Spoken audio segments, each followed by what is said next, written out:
Ernakulam central police station പരിധിയിൽ നിരവധി criminal കേസുകളിൽ പ്രതിയായിട്ടുള്ള തിരുവനന്തപുരം സ്വദേശി രേഷ്മയെ കാപ്പ ആക്ട് പ്രകാരം നാടുകടത്തി.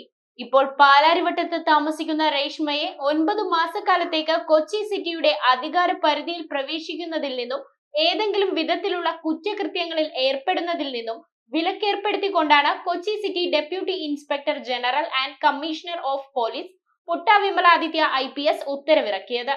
എറണാകുളം സെൻട്രൽ പോലീസ് സ്റ്റേഷൻ പരിധിയിൽ നിരവധി ക്രിമിനൽ കേസുകളിൽ പ്രതിയായിട്ടുള്ള തിരുവനന്തപുരം പേട്ട സ്വദേശി ലാലുവിന്റെ ഭാര്യ രേഷ്മയെ കേരള സാമൂഹ്യവിരുദ്ധ പ്രവർത്തനങ്ങൾ തടയൽ നിയമപ്രകാരം നാടുകടത്തി. ഇപ്പോൾ പാലാരിവട്ടത്ത് താമസിക്കുന്ന രേഷ്മയ്ക്കെതിരെ കാപ്പ ആക്ട് പ്രകാരം 9 മാസക്കാലത്തേക്ക് കൊച്ചി സിറ്റിയുടെ അധികാര പരിധിയിൽ പ്രവേശിക്കുന്നതിൽ നിന്നും ഏതെങ്കിലും വിധത്തിലുള്ള കുറ്റകൃത്യങ്ങളിൽ ഏർപ്പെടുന്നതിൽ നിന്നും വിലക്കേർപ്പെടുത്തിക്കൊണ്ട് Kochi city deputy inspector general and commissioner of police Putta Vimaladitya IPS ആണ് ഉത്തരവിറക്കിയത്. ഈ ഉത്തരവ് പ്രകാരം ഏപ്രിൽ 23 മുതൽ വിലക്കേർപ്പെടുത്തിയിട്ടുണ്ട്. കൊച്ചി സിറ്റിയുടെ അധികാര പരിധിയിൽ നിരന്തരം പിടിച്ചുപറി, കഠിന ദേഹോപദ്രവം, അനധികൃത മദ്യവിൽപ്പന മുതലായ നിരവധി ക്രിമിനൽ കേസുകളിൽ പ്രതിയായിട്ടുള്ള രേഷ്മയ്ക്കെതിരെ 7ഓളം കേസുകളാണ് നിലവിൽ സെൻട്രൽ പോലീസ് സ്റ്റേഷനിൽ ഉള്ളത്. News bureau, Kochi.